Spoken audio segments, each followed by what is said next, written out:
Okay. Shall we make a start, Ruth? Yeah, let's do that. Have you got the slides, Jen? I have, yes. Let me share. Fabulous. Fabulous. So it's lovely to see you all here today. So pleased you could make it. Today we're focusing on establishing a culture of continuous improvement in your PMO. The PMO it's there to serve, it's there to enable, and how do we ensure that PMO is continually adapting and flexing to the needs of those that it enables and helps your project managers, your wider stakeholders, etc. So that's our main focus and topic of conversation today. Before we get into it, for those that don't know, it's always helpful to give a bit of background about who we are and why we do these webinars, where we come from. So we're Prospect Change, a consultancy that specialises, surprise, in PMO. And we were founded in 2022. So we are 3.5 years into our journey. Myself and Jen are co-founders of Prospect Change. And we are based in Bradford, albeit we do work across the UK and have even had the opportunity to work global, bringing the value of PMO beyond the UK, which was incredibly exciting. Our focus is on helping organisations set up, enhance their PMO, whether it's a PMO for project capability, programme capability, or our all-time favourite portfolio capability to really achieve those strategic goals for an organisation. And our mission is twofold. We recognise that there is a gap within the educational space for PMO in terms of those specialised standards. So we are incredibly passionate about getting PMO on the educational map. So we partnered with a college local to us to do a trial of putting PMO officially into business T-level training courses. And very excitedly, we have 2 students from Bradford College, and Sophie and Abaz here today. I'm going to give us a wave. Give us a wave, Sophie. Give us a wave, Abaz. They are 2 of the students that are on one of the courses learning all about PMO at Bradford College, and they've joined us on placement to learn a little bit more and a bit of an immersive experience. And of course, the other element is to bring the value of PMO to organisations, particularly in the strategic space. I will hand over in a moment to Jen, Asha and Dev to do a quick introduction. But before we do, we've got one more slide, Jen, around introduction, or have I merged them both there? It's just the introduction. The agenda. Perfect. Yeah. Well, in that case, without further ado, Asha, would you like to give an introduction? Hello, everyone. My name's Asha, and I am the Social Media and Engagement Coordinator for Prospect Change. I've worked for Prospect Change for about 2 years now, and I also run our associate network. And yeah, it's nice to see you all this morning. I'll pass over to Dev. Okay, yeah, sorry. But yeah, hi, I'm Dev, and I am a Business and Product Support Officer at Prospect Change. It's been around the same time as Asha. And yes, today and I'm helping Jen to lead student placement for, yeah. Thanks, Dev. Yeah. Thanks, Dev. Good morning, all. Really lovely to have you here. I'm Jen Anderton, co-founder of Prospect Change. And yeah, it's just really, really lovely to have you here. Shall we kick off? Make a start? Yeah, that sounds great. So I'm going to leave you in Jen's very capable hands to take you through the subject for today. If you've got any questions, feel free to bob them in the chat or the Q&A. We'll keep an eye on that, and we'll break at certain points in order to address any questions that come up. Thanks, Jen. Yeah, okay. So as you can see here, the introduction and agenda, just going to have a look at the introduction to continuous improvement. A little bit about Kaizen, which I think is an interesting philosophy and practice for CI. We're going to look at why it's important in PMOs, common barriers, and then a few steps to help you if you are working in a PMO and you're looking to embed a culture of CI. We always have freebies at the end of our webinars, so stay tuned for those. Of course, we will answer any questions. Please put them in the chat. We will come to those at particular points, like we've said. And then we'll just let you know a little bit about some of the services that we offer at the end of today. Before we start, I just want to invite you to just add into the chat here if you have a current, if your PMO or a PMO that you work with has a current culture of continuous improvement. So you might feel like you have a really strong culture. In that case, that's really, really great. I'd love to hear more about that. You're making progress. You might have some things going on in there. You might be just getting started. You might not have anything yet, and that's fine as well. Might be completely new to this. So if you maybe just pop in. Thank you, Stuart. That's brilliant. Really great to hear. Well, let's hear more about that from yourself. Any more? Thank you, Adam. That's great. Hopefully this will be a good start for that. So we've got a good range in here then.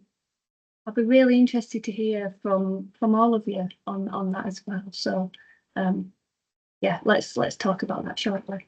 Thank you for that. So just as a starter, in terms of definitions, continuous improvement, I think we all kind of get the gist of what it is, but just for those that are new to this, it's the ongoing effort to enhance processes, tools and outcomes through small incremental changes to deliver better value over time. But what's that in the context of PMO? What does it mean?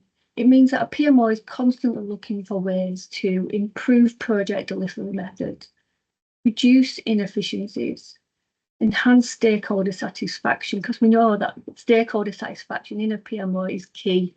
It's key to keep it there as a function in the organisation, but key to to keep going. And adapting to changing business needs as well. We need, the function is incredibly important, not only for proactive change, but for reactive change as well. And it's how we deal with those as they arise. So I just want to talk to you a little bit about Kaizen. It's, as you'll know, many of you will know, it's a Japanese philosophy and practice around continuous improvement. Now, I'm not here to go into CI methodology in any depth whatsoever, but I just thought it'd be interesting to start with an example of one methodology that's out there. And for me, this is one of the most interesting ones. You've got Lean, you've got Six Sigma, you've got Total Quality Management, Agile, and you've got the PDCA, which is a plan, do, check and act practice as well. There's Kanban, there's loads out there, isn't there? And you'll be familiar with a lot of those. But I just wanted to just kind of set the scene with Kaizen and just talk you through a chat map on Kaizen. So it's a Japanese term that means change for the better or continuous improvement. And the idea is that big results come from many small changes accumulated over time, and it's no kind of massive overhauls. And it's been particularly useful and helpful in manufacturing, and that's where it was born. It was developed in manufacturing as part of the Toyota production system, but later adopted by healthcare, tech and service industries.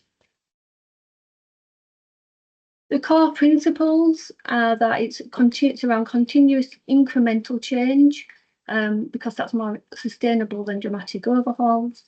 Everyone contributes.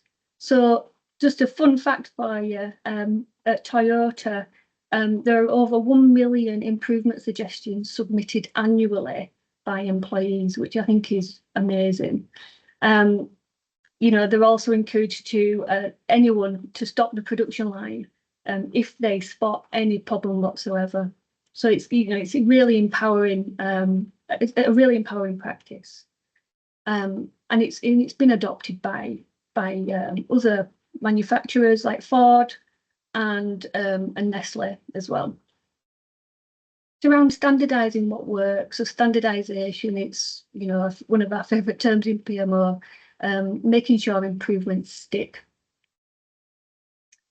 Identifies and eliminates waste. So whether that's time, effort, miscommunication or bottlenecks. This is something that is where focus. And it focuses on process, not just results. Why is this powerful?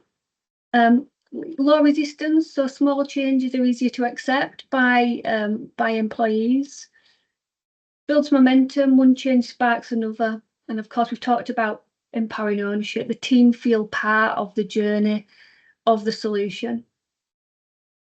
And it makes improvement a habit as well, not a project. So it creates a thread right through what people are doing in their work. It's not just about working harder, it's about working smarter, just as all continuous improvement methods are, just making little changes more each day.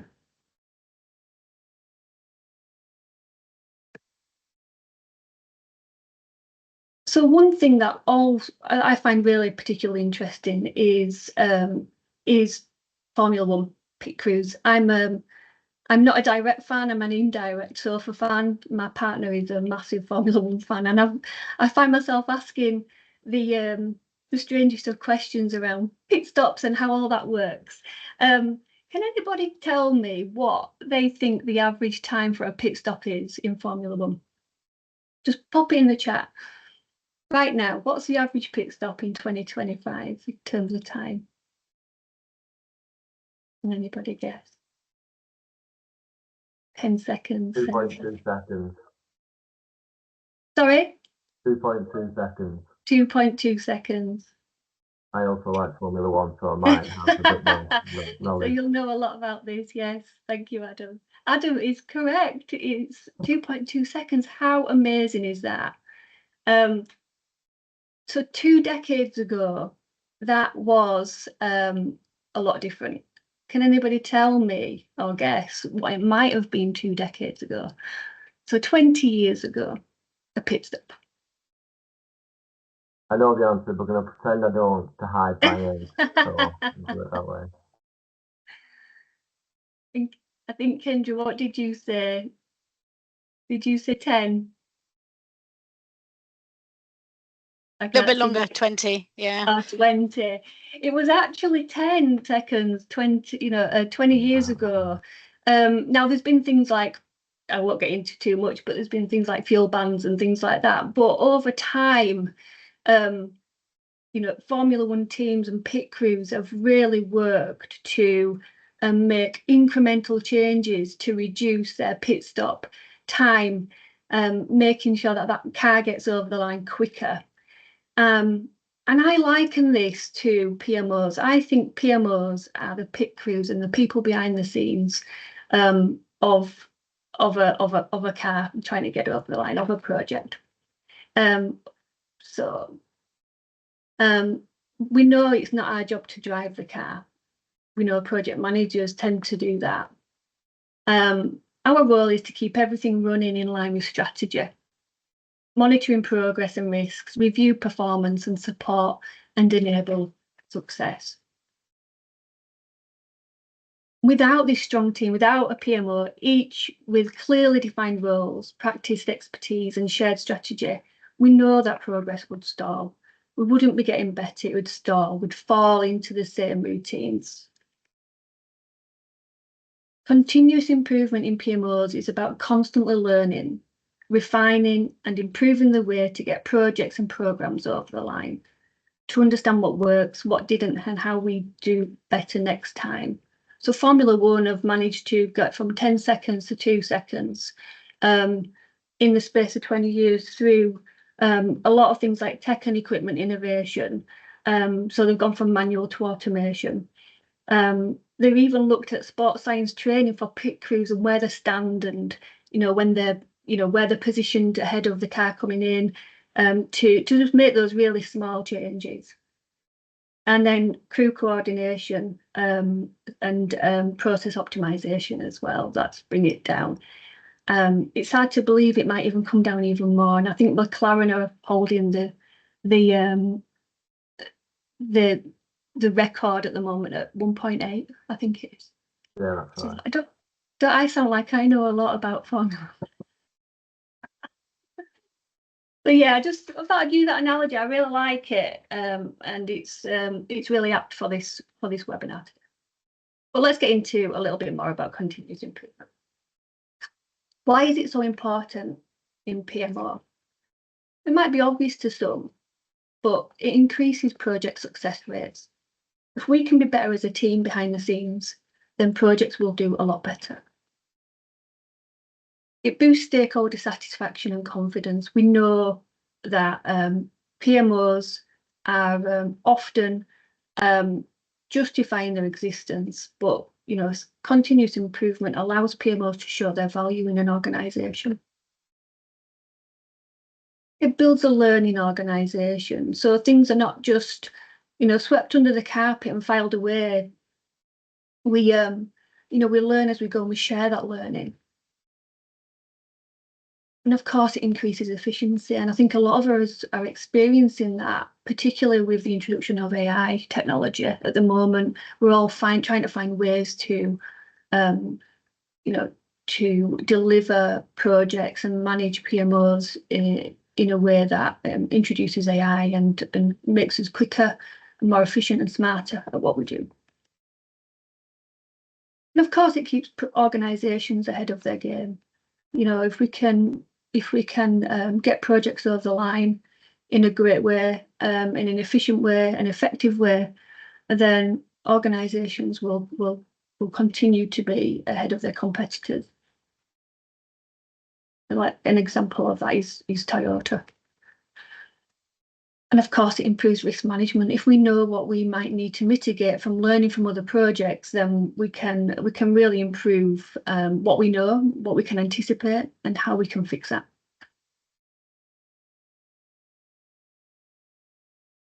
But as always, there's common barriers to CI and PMOs. We all know that resistance to change is that, and that's not just resistance to change from people out, our stakeholders. This could be, if you've got an established PMO, this could be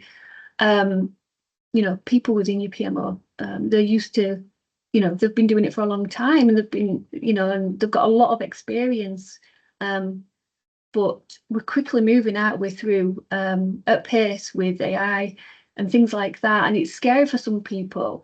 So resistance to change can slow things down in terms of CI. Siloed communication. We often see execs and other stakeholders having corridor conversations and things that we don't know about. So being able to improve communication across your PMO and project world is going to be really helpful with CI. Of course, it's hard to continuously improve without data or any feedback. So that needs to be implemented into what we do every day. It's defining what that data is right now, where we want to be, setting those objectives, but also getting feedback from end users, stakeholders, anybody who uses the service of PMO. Lack of leadership buy-in as well. It's really important for somebody to be flying the flag for PMOs, and so we need to make sure that in our organisation we've got people who we can work really well with to build a great culture of continuous improvement.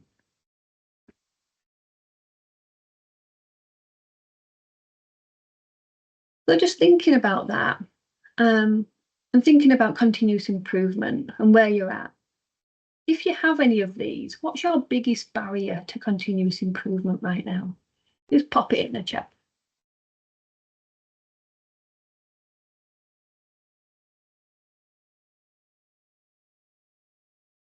I do expect possibly number 4 is quite a common one. Number 2 as well. Number 3, Mahesh. Yeah, you're experiencing that.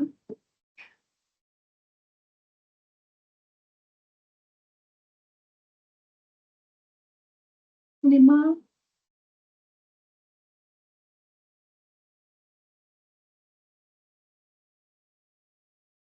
1 and 5. Management of time as well. Yeah, absolutely. Thank you for that. Go back into the chat.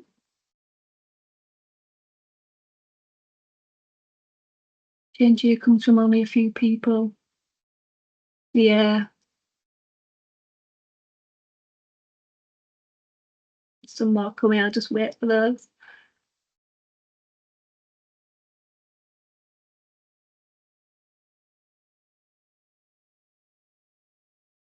Lack of knowledge. Yeah, that's true.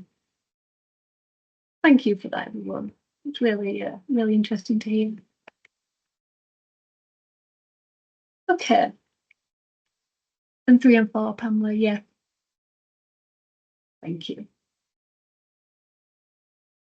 So, what I want to talk about is 4 practical steps to embed CI culture in your PMO. I thought what would be useful in this webinar as takeaways for everybody. And it's not necessarily theory and methodology, you know, there's training courses on that, of course. We've touched a little bit on Kaizen, but there's some practical steps that you can do now to start embedding a CI culture in your PMO or indeed in the wider project team. The first one is around lessons learned and making it a continuous and valued process, not a tick box. So, you know, I'm sure that if you work in PMO on projects, you'll have seen or felt or experienced that lessons learned is something done right at the end, if it's done at all. And people, it's one of those things that people are dragged along to, and often just becomes a bit of a moaning session, and there's no learns taken away from it, there's nothing acted on. But lessons learned are so valuable and so important, you know, to reflect on what's happened in the project, what's happened well, and what's could have been done differently, but also for setting up for success in future projects as well. And so these are our tips for today. Re-energize your lessons learned sessions, rename them and reframe them if you have to, call them something different. Use an experienced facilitator and use interactive formats like mirror boards or stop, start, continue exercises. You know, it's all about having some energy in the room. You know, call on an experienced facilitator in your team who's good at those kind of things, and really structure a good workshop. Even taking biscuits or anything like biscuits and donuts or something like that. Treat risk and issue logs from completed similar projects as proactive intel for new ones. This is really important. And I've used this before. You know, often you work in industries, you work in a lot of similar style projects, and you often close down the risk log and never to be seen again. But actually, if you've got a similar project coming up, pull that risk log out, pull it out. It can not only form the start of a new risk log for your new project, but it can also be something that you can look back on and see what you might change this time going forward. So make sure you do look at those.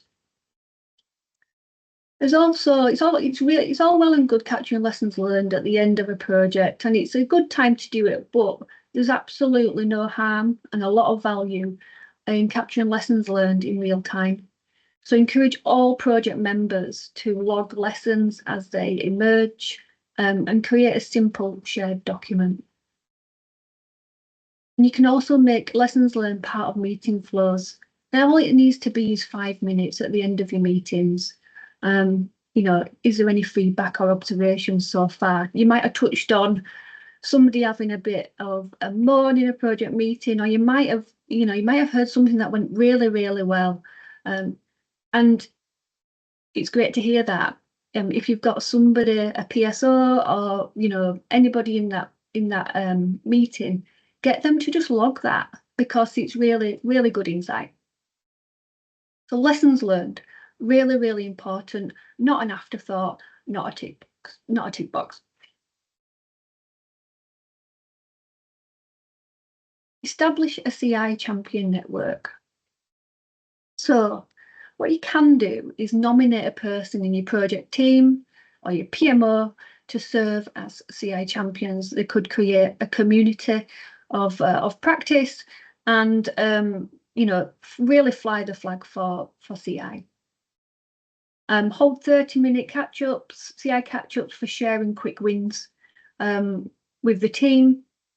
Make sure you've got a visible living backlog of improvement ideas in a shared space that is easily accessible by people in your change team.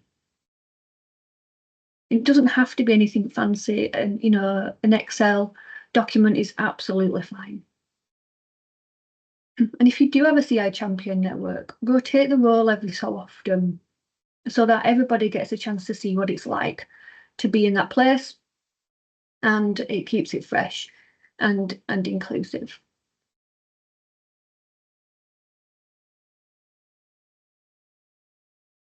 Reward improvements, not just delivery. Recognise teams or individuals who propose or implement improvements. Add a CI of the month spotlight to PMO newsletters or team meetings. So the more you can put and get the wins and the all the great things that are happening in your PMO out there, the more awareness you have of the value it's adding. Offer some small incentives, whatever that looks like, whether that's, small prizes or, anything could be of monetary value or just gifts in general. Include CI contributions in performance review inputs. I think this is really important. If you're running a team, a PMO team, making this part of everybody's performance reviews and as an objective will certainly make them focus on continuous improvement.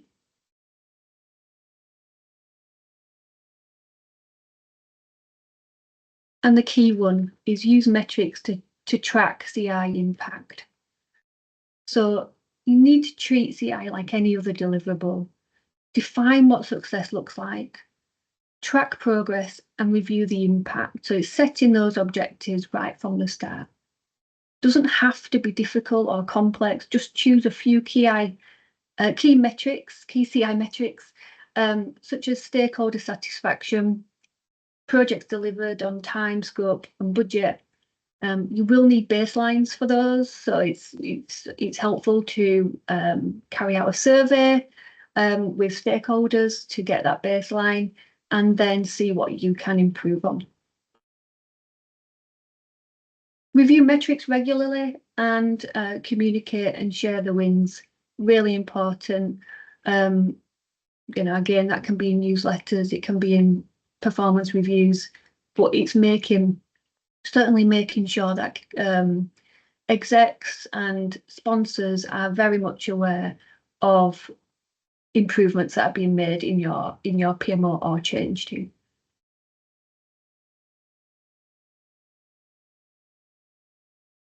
Okay, so really short session, but some really quick wins. We've got a lot more time to talk about, to ask questions and have chats. So it'd be really great to hear from people who put in that they had really established CI cultures. Let's talk about that. It'd be great to hear from yourself, Stuart, if you wouldn't mind sharing anything as well.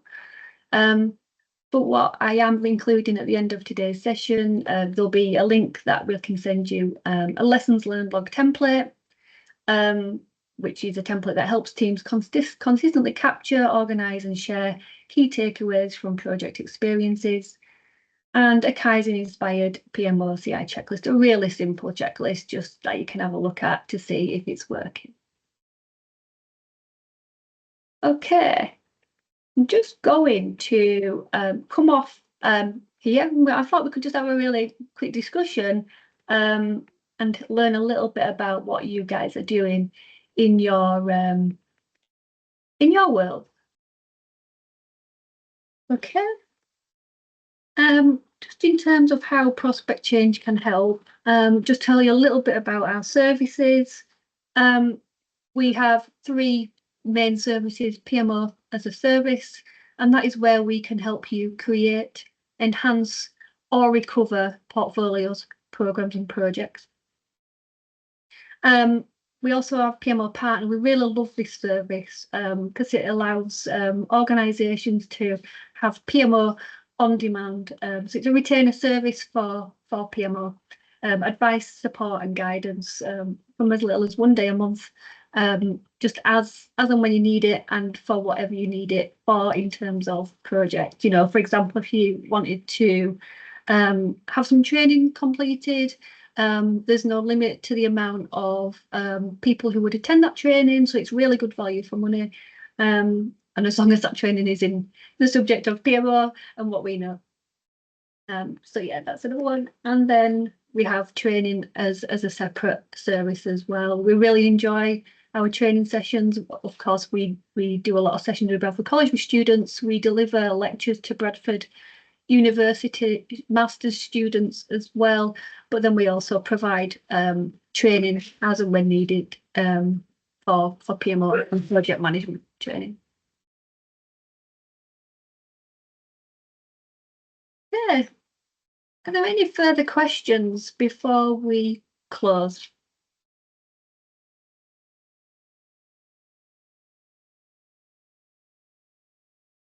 Okay.